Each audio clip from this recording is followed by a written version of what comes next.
عمر پر تو تو نے فتویٰ لگا دیا کہ وہ کافر ہو گئے کہ رسول اللہ کی اطاعت نہیں کی، رسول اللہ صلی اللہ علیہ وسلم کا حکم نہیں مانا، کاغذ قلم دوات پیش نہیں کیا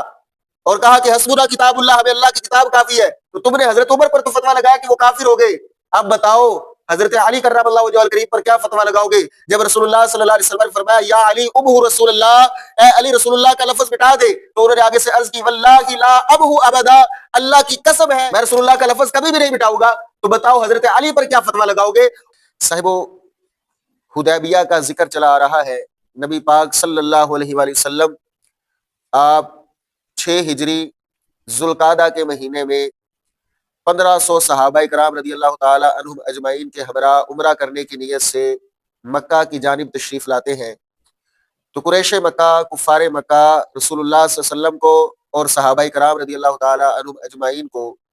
حدیبیہ کے مقام پر روک لیتے ہیں، عمرہ کرنے کی اجازت نہیں دیتے ہیں. اسی دوران خالد بن ولید جو کہ ابھی رضی اللہ تعالی عنہ نہیں ہوئے تھے، ابھی انہوں نے اسلام قبول نہیں کیا تھا، تو وہ 200 آدمیوں کو اکٹھا کرتے ہیں اور ارادہ کرتے ہیں کہ مسلمانوں پر رات کی تاریکی میں پیچھے سے حملہ کر دیا جائے اور مسلمانوں کا صفایا کر دیا جائے. تو وہ 200 آدمیوں کو لے کر رات کی تاریکی میں حملہ آور ہونے کے لیے آتے ہیں، اور خالد بن ولید یہ بڑے جنگجو تھے اور نشانے باز اور جنگ لڑنے کے ماہر تھے. تو رات کی تاریکی میں پیچھے سے آ کر حملہ کرتے ہیں، تو اس حملے کی وجہ سے 2 مسلمان شہید ہو جاتے ہیں، اور باقی صحابہ کرام رضی اللہ تعالی عنہم اجمعین ہمت کر کے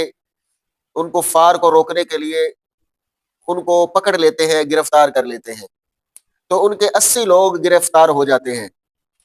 اور جو زیادہ جذبات میں صحابہ ہوتے ہیں وہ کہتے ہیں کہ ان کو یہیں پر قتل کر دیا جائے، اور باقی جو ہمت اور حوصلے والے ہوتے ہیں وہ کہتے ہیں کہ آن حضرت صلی اللہ علیہ وسلم موجود ہیں، ان کے حکم کے بغیر کوئی بھی کاروائی نہ کی جائے، رسول اللہ صلی اللہ علیہ وسلم سے پوچھ لیا جائے، مشورہ کر لیا جائے، پھر جو حکم ہوگا وہی کیا جائے. تو رسول اللہ صلی اللہ علیہ وسلم کی بارگاہ میں صحابہ کرام 80 افراد کو، ان 80 کافروں کو رسول اللہ کی بارگاہ میں پیش کر دیتے ہیں.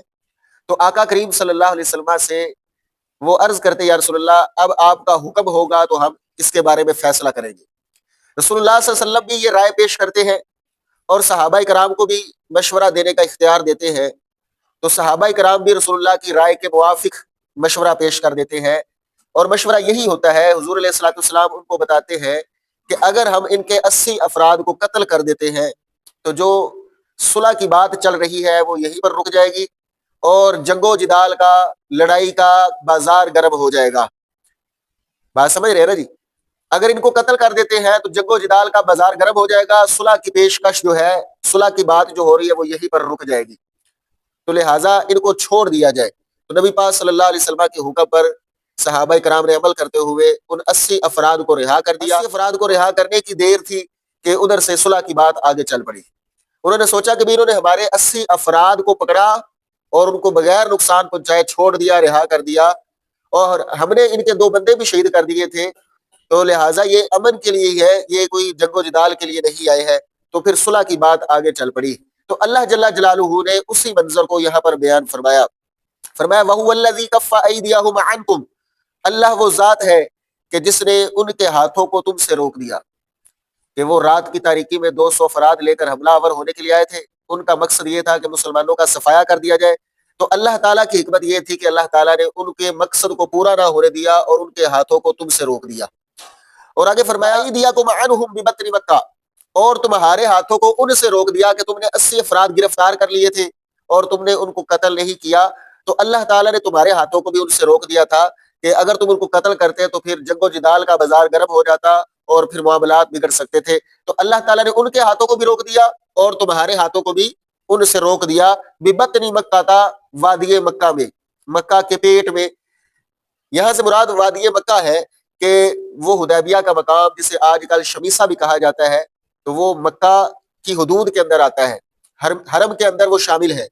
تو اس وجہ سے اللہ تعالیٰ نے فرمایا بِبَطْنِ مَكَّةَ، وادی مکہ میں. گویا کہ یہ معاملہ جو ہوا یہ مکہ کی حدود کے اندر ہوا. اس وجہ سے اللہ تعالیٰ نے ان کو روکا کہ یہاں پر اگر جنگ و جدال ہوتا تو ایک بہت بڑا نقصان ہو رہا تھا، جس کا اللہ تعالیٰ آگے ذکر فرما رہا ہے. بِبَطْنِ مَكَّةَ مِن بَعْدِ أَنْ أَظْفَرَكُمْ عَلَيْهِمْ، فرمایا بعد اس کے اللہ تعالیٰ نے تمہیں ان پر کامیاب بھی کر دیا.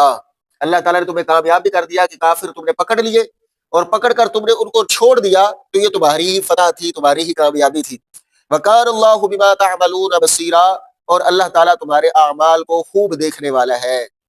آگے اللہ جل جلالہ نے ارشاد فرمایا هُمُ الَّذِينَ كَفَرُوا وَصَدُّوكُمْ عَنِ الْمَسْجِدِ الْحَرَامِ، فرمایا وہ لوگ جو کافر ہیں، فرمایا انہوں نے تمہیں مسجد حرام سے روک لیا، انہوں نے مسجد حرام میں جانے سے روک لیا، وَالْهَدْيَ مَعْكُوفًا، اور قربانی کے جانوروں کو بھی روک لیا، أَن يَبْلُغَ مَحِلَّهُ، یہ کہ وہ حلال ہونے کی جگہ پر پہنچے، قربانی کے جانوروں کو بھی روک لیا۔ یاد رکھیے عمرہ کرنے والوں کے لیے قربانی کرنا لازم نہیں ہوتا، لیکن نبی پاک صلی اللہ علیہ وسلم قربانی کے جانور بھی ساتھ لے کر تشریف لائے تھے۔ قربانی حج کرنے والے پر بھی لازم نہیں ہوتی ہے، قربانی حج تمتع کی صورت میں یا حج کران کی صورت میں لازم ہوتی ہے۔ تمتع کیا ہے؟ حج تمتع یہ ہے کہ شوال کا چاند نظر آنے کے بعد کوئی بندہ احرام باندھے اور عمرہ کرے، اور عمرہ کرنے کے بعد پھر اللہ تعالیٰ کی دی ہوئی توفیق سے اسی سال حج بھی کر لے، تو یہ حج تمتع ہوتا ہے کہ اسی سال عمرہ بھی کیا اور حج بھی کر لیا۔ اور حج کران یہ ہے کہ شوال کا چاند نظر آنے کے بعد وہ حج کے مہینوں میں احرام باندھے، عمرہ کرنے کا بھی اور حج کرنے کا بھی اکٹھا احرام باندھے، تو پہلے عمرہ کرے گا، عمرہ کرنے کے بعد وہ احرام سے نہیں نکلے گا، احرام سے اسی وقت نکلے گا جب وہ حج کر لے گا، تو ایک ہی احرام سے وہ عمرہ بھی کر رہا ہے اور حج بھی کر رہا ہے، تو یہ حج کران ہے۔ تو ان دو صورتوں میں قربانی واجب ہوتی ہے، باقی دوسری صورت جو ہے عمرہ کرنے کی، عمرہ کرنے کی صورت میں قربانی لازم نہیں ہوتی ہے۔ تو اللہ تعالیٰ نے ان قربانی کے جانوروں کا بھی ذکر فرمایا کہ کافر تو وہ ہے کہ جنہوں نے تمہیں مسجد حرام سے روک لیا، والہدی معکوفا، اور قربانی کے جانوروں کو بھی روک لیا کہ وہ اپنے حلال ہونے کی جگہ پر پہنچے۔ اللہ جل جلالہ نے ان کافروں کے اس مکر کو آگے بیان فرمایا کہ اگر اس موقع پر تم 80 افراد کو قتل کر دیتے تو تمہارے خلاف کافروں نے پروپوگنڈا کرنا تھا، کہ دشمن جو ہوتا ہے وہ کوشش کرتا ہے کہ اپنے مخالف کے خلاف کوئی پروپوگنڈا کرے، کوئی سازش کرے، تو اگر تم ان کو قتل کرتے تو تمہارے خلاف پروپوگنڈا ہونا تھا، تمہارے اوپر عیب لگایا جانا تھا اور تمہیں تانا دیا جانا تھا۔ اور وہ بات کیا تھی وہ آگے اللہ تعالیٰ اس آیت میں بیان فرما رہا ہے۔ اصل میں ہوا یہ کہ نبی پاک صلی اللہ علیہ وسلم اور صحابہ اکرام رضی اللہ تعالیٰ عنہ اجمعین ہجرت کر کے مدینہ میں چلے گئے تھے، اور کچھ ایسے لوگ موجود تھے مکہ میں جو مسلمان تھے لیکن ہجرت نہ کر سکے، معذوری کی وجہ سے، نابینا ہونے کی وجہ سے، یا ٹانگوں سے اپاہج ہونے، لنگڑا ہونے کی وجہ سے، یا بڑھاپے کی وجہ سے وہ ہجرت نہ کر سکے، اور کچھ عورتیں بھی ایسی تھیں جو ہجرت نہ کر سکی۔ تو اسی دوران انہوں نے تبلیغ کا سلسلہ جاری رکھا، تبلیغ کرتے رہے، اور بہت سارے لوگوں کو انہوں نے دائرہ اسلام میں داخل کر دیا، بہت سارے لوگ کلمہ پڑھ کر مسلمان ہو چکے تھے۔ تو اگر جنگ ہوتی، اگر ان کو کافروں کو قتل کر دیا جاتا، تو پھر یہ صورت پیدا ہونی تھی کہ کچھ مسلمان مرد و خواتین بھی اس میں مارے جانے تھے، وہ شہید کر دیے جاتے، تو پھر بعد میں نبی پاک صلی اللہ علیہ وسلم پر اور مسلمانوں پر عیب لگ رہا تھا کہ چلو ہمارے ساتھ تو ان کی دشمنی تھی، ہمارے تو بندے انہوں نے قتل کیے، لیکن انہوں نے اپنے مسلمانوں کو بھی قتل کر دیا۔ تو مخالف جو ہوتا ہے وہ عیب لگانے کی کوشش کرتا ہے، اور وہ بہانہ تلاش کر رہا ہوتا ہے کہ صحیح بات کو بھی غلط بنا کر پیش کیا جائے۔ جس طرح بنو نذیر کے یہود، ان سے مسلمان جنگ کرنے کے لیے گئے، تو جنگ کرنے کے دوران انہوں نے کیا کیا ہے، کھجوروں کے درختوں کو انہوں نے آڑ بنایا ہوا تھا، مورچہ سمجھ لیجیے انہوں نے بنایا ہوا تھا، مسلمان کھلے میدان میں ہے، اور یہ یہودی جو ہے کھجوروں کی آڑ میں چھپ کر تیر چلاتے اور پھر چھپ جاتے۔ تو نبی پاک صلی اللہ علیہ وسلم نے حکم ارشاد فرمایا کہ ان کھجوروں کے درختوں کو کاٹ دو اور ان درختوں کو آگ لگا دو، تاکہ ان کے مورچے ختم ہو سکے، تاکہ ان کی ڈھال ختم ہو سکے، یہ جو پیچھے چھپ کر حملہ کرتے ہیں یہ ختم ہو جائے۔ تو صحابہ کرام نے ان درختوں کو کاٹ دیا اور آگ لگا دی۔ یہودیوں نے پروپوگنڈا کیا کہ دیکھو جی، ایک طرف تو یہ کہتے ہیں کہ ہمارا پیغمبر رحمت للعالمین ہے، اور ایک طرف ان کا کام دیکھ لو کہ انہوں نے درختوں کو بھی جلا دیا ہے، درختوں کو بھی کاٹ دیا ہے۔ درختوں نے ان کا کیا بگاڑا تھا؟ حالانکہ یہ درخت تو وہ تھے کہ جن کا میوہ کھایا جاتا تھا، لوگ انسان بھی کھجورے کھاتے تھے اور پرندے بھی کھجورے کھاتے تھے، تو اس کا میوہ کھایا جاتا تھا، تو ان درختوں کا کیا قصور تھا؟ ایک طرف یہ کہتے ہیں ہمارے پیغمبر رحمت للعالمین ہے، اور دوسری طرف انہوں نے درخت بھی کٹوا دیے۔ تو اللہ جل جلالہ نے ان کے اس الزام کا جواب دیا۔ سورۃ حشر کے اندر اللہ تعالیٰ نے ارشاد فرمایا ما قطعتم من لینۃ او ترکتموها قائمۃ علی اصولها فباذن اللہ ولیخزی الفاسقین۔ اللہ جل جلالہ نے ارشاد فرمایا تم نے جو درخت کاٹے یا ان کو ان کی جڑوں پر چھوڑ دیا، تو فرمایا فباذن اللہ، یہ اللہ تعالیٰ کے حکم سے تھا، ولیخزی الفاسقین، تاکہ اللہ تعالیٰ فاسقوں کو، نافرمانوں کو رسوا کر دے۔ تو اللہ تعالیٰ نے ان کو رسوا کرنے کے لیے کہ ان کے مورچے ختم ہو جائے، ان کی ڈھال ختم ہو جائے، ان مورچوں کو اور ڈھال کو ختم کرنے کے لیے اللہ تعالیٰ نے یہ حکم دیا تھا، اور ان یہودیوں نے یہ پروپیگنڈا کرنا شروع کر دیا کہ تمہارا پیغمبر تو رحمت للعالمین ہے، لیکن انہوں نے درختوں کو بھی نہیں چھوڑا ہے۔ تو مخالف جو ہوتا ہے وہ کبھی بھی پروپیگنڈا کرنا نہیں چھوڑتا، وہ کوئی نہ کوئی سازش کرتا ہے اور صحیح بات کو غلط بنا کر پیش کرنے کی کوشش کرتا ہے۔ تو اللہ جل جلالہ نے یہاں پر بتایا کہ اگر تمہارا ان کافروں کے ساتھ جدال ہوتا، کافروں کے ساتھ جنگ ہوتی، تو کچھ ایسے مرد مومن تھے، کچھ ایسی عورتیں مومن تھی جن کے بارے میں تم علم نہیں رکھتے تھے، اور لڑائی کے دوران اگر تم ان مسلمان مرد و خواتین کو قتل کر دیتے تو کافروں نے کہہ رہا تھا ہمارے ساتھ تو دشمنی تھی لیکن انہوں نے اپنے مسلمانوں کو بھی قتل کر دیا ہے، تو تم پر عیب لگایا جا رہا تھا اور تمہارے خلاف باتیں ہو رہی تھی، تو اللہ تعالیٰ نے اس وجہ سے جنگ و جدال نہیں ہو رہی تھی، اللہ تعالیٰ نے لڑائی کا موقع ہی نہیں آنے دیا۔ اللہ اکبر۔ آگے وہ اللہ تعالیٰ نے منظر بیان فرمایا، فرمایا وَلَوْلَا رِجَالٌ مُؤْمِنُونَ وَنِسَاءٌ مُؤْمِنَاتٌ لَمْ تَعْلَمُوهُمْ، اور اگر نہ ہوتے مومن مرد اور نہ ہوتی مومنہ عورتیں، لم تعلموہم جن کو تم جانتے نہیں ہو، ان تطؤوہم یہ کہ تم ان کو کچل ڈالتے، اگر وہ مومن مرد اور عورتیں نہ ہوتی جن کو تم جانتے نہیں ہو، یہ کہ تم ان کو کچل ڈالتے، فتصیبکم منہم معرہ اور پھر تمہیں ان کی طرف سے مصیبت پہنچتی،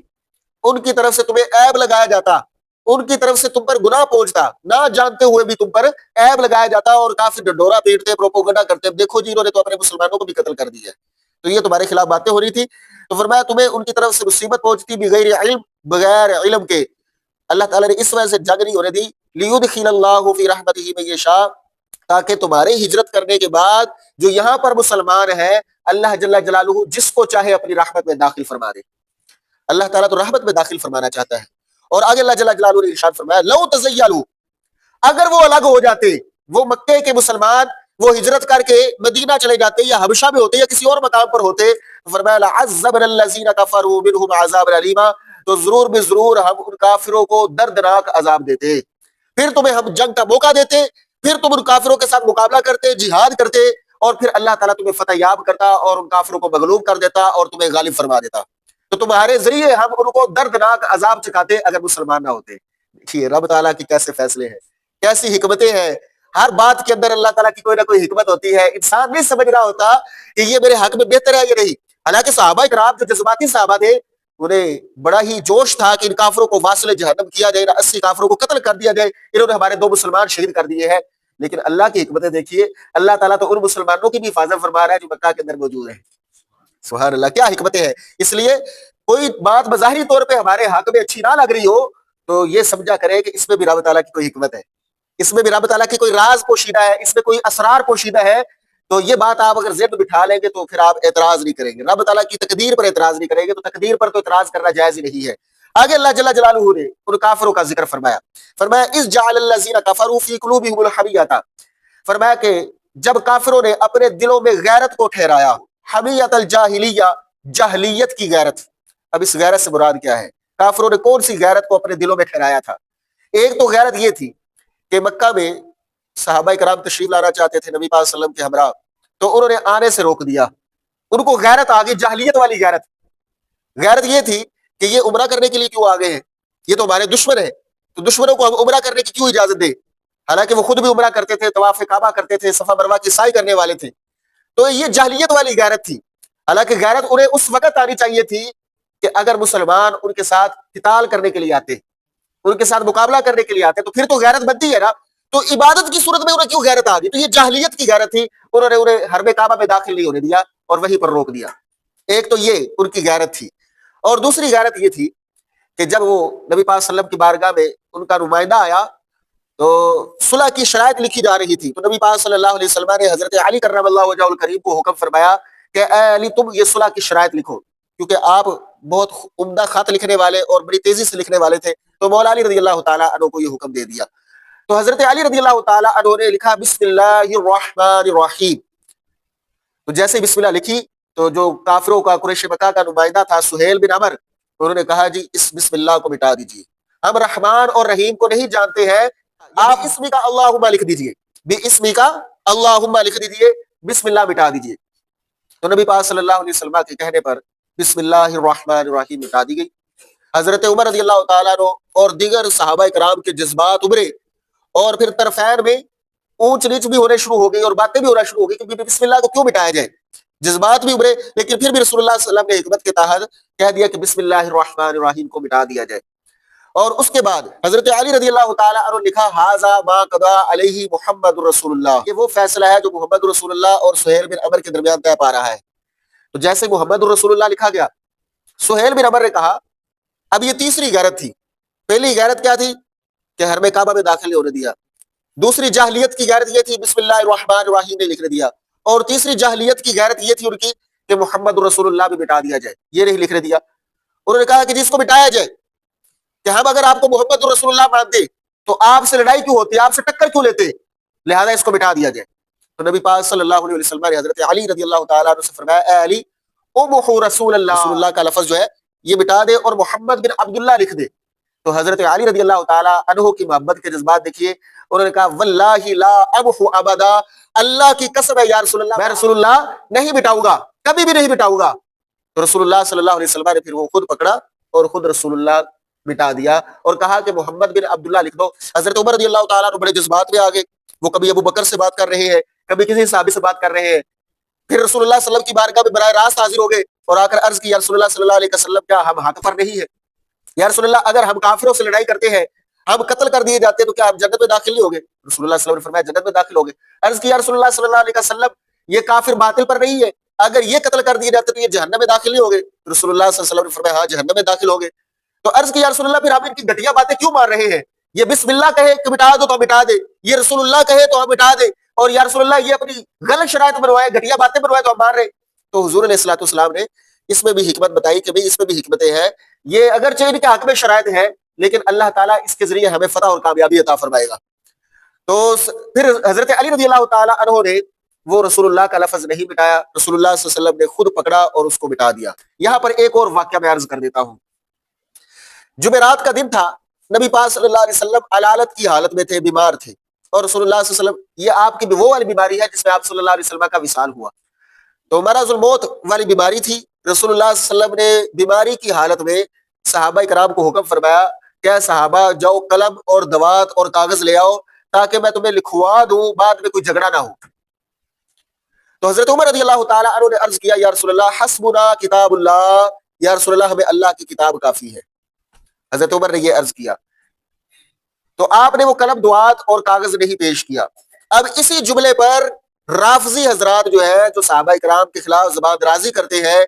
وہ حضرت عمر کے اسی جملے پر حضرت عمر کو کافر قرار دیتے ہیں، کہتے ہیں کہ حضرت عمر کافر ہو گئے کیونکہ انہوں نے رسول اللہ صلی اللہ علیہ وسلم کا حکم نہیں مانا، قلم دوات اور کاغذ پیش نہیں کیا تاکہ فیصلہ کر دیا جاتا کہ میرے بعد کون خلیفہ ہوگا۔ اسی بات پر وہ حضرت عمر رضی اللہ تعالیٰ عنہ کو کافر قرار دیتے ہیں۔ تو ہم ان کو جواب دیں گے کہ اگر کاغذ قلم دوات پیش نہ کرنے پر تم حضرت عمر کو کافر قرار دیتے ہو تو بتاؤ حضرت علی کرم اللہ وجہہ الکریم کے بارے میں کیا فتویٰ لگاؤ گے؟ عمر پر تو نے فتویٰ لگا دیا کہ وہ کافر ہو گئے، کہ رسول اللہ کی اطاعت نہیں کی، رسول اللہ صلی اللہ علیہ وسلم کا حکم نہیں مانا، کاغذ قلم دوات پیش نہیں کیا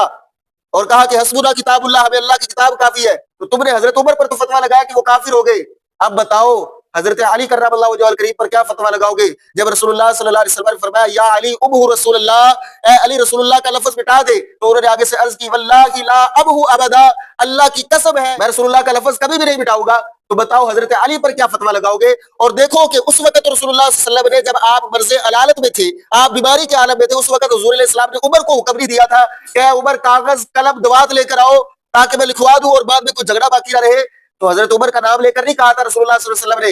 حضور علیہ السلام نے تو مطلقاً حکم دیا تھا کہ کوئی بھی کاغذ قلم دوات لے آتا، تو حضور علیہ السلام نے عمر کا نام نہیں لیا تھا، لیکن حضرت عمر نے جواب دیا کہ حسبنا کتاب اللہ، یا رسول اللہ ہمیں اللہ کی کتاب کافی ہے۔ ادھر تو حضرت علی کو حکم دیا جا رہا ہے، رسول اللہ صلی اللہ علیہ وسلم نے فرمایا یا علی امحو رسول اللہ، اے علی رسول اللہ کا لفظ مٹا دے۔ تو آگے سے انہوں نے جواب دیا یا رسول اللہ میں کبھی بھی رسول اللہ کا لفظ نہیں مٹاؤں گا۔ تو آپ بتاؤ حضرت علی پر کیا فتویٰ لگاؤ گے؟ تو فتویٰ لگانے والے وہ لوگ ہیں، نہ تو ہم حضرت عمر رضی اللہ تعالیٰ عنہ پر فتویٰ لگاتے ہیں کہ حضرت عمر رضی اللہ تعالیٰ عنہ کے کہنے کا مطلب یہ تھا کہ یا رسول اللہ جب ہمارے پاس کتاب اللہ موجود ہے، ابھی آپ بیمار ہیں، آپ علالت میں ہیں یا رسول اللہ، آپ کو تکلیف نہیں دینا چاہتے یا رسول اللہ، آپ تو بیماری کے عالم میں ہیں، تو اس لیے کتاب اللہ کے ہوتے ہوئے ہم بعد میں کوئی جھگڑا نہیں کریں گے، کیونکہ قرآن میں آ گیا وَاعْتَصِمُوا بِحَبْلِ اللَّهِ جَمِيعًا وَلَا تَفَرَّقُوا، اللہ کی رسی کو مضبوطی سے تھام لو اور تفرقے میں نہ پڑو۔ تو جب ہمارے پاس اللہ کی رسی ہے تو ہم بعد میں کیوں جھگڑا کریں گے؟ تو ان کے اس کتاب اللہ کے قول کا مطلب یہ تھا کہ ہمیں اللہ کی کتاب کافی اس لیے ہے کہ ہم قرآن پر عمل کرنے والے، ہم جھگڑا نہیں کریں گے۔ اور حضرت علی رضی اللہ تعالیٰ عنہ کے قول کا مطلب یہ ہے، پھر تو یہ چاہتے ہیں کہ ہم دلوں سے رسول اللہ کا لفظ مٹا دیں، ہم تو کاغذ سے بھی مٹانا پسند نہیں کرتے ہیں۔ تو یہ جواب ہے۔ تو ہمارے نزدیک نہ حضرت عمر رضی اللہ تعالیٰ عنہ نافرمان ہوئے اور نہ ہی حضرت علی نافرمان ہوئے۔ بظاہری نافرمانی ہے کہ نہیں ہے، لیکن اصل میں عشق کے جذبات ہے، محبت رسول کے جذبات ہے کہ ہم رسول اللہ کا لفظ مٹا نہیں سکتے، اور ادھر بھی محبت کے جذبات ہیں کہ وہ کہہ رہے کہ یا رسول اللہ ہمیں اللہ کی کتاب کافی ہے، اب تو قرآن مکمل ہو چکا ہے، تو اس کے بعد ہمیں کسی شے کی ضرورت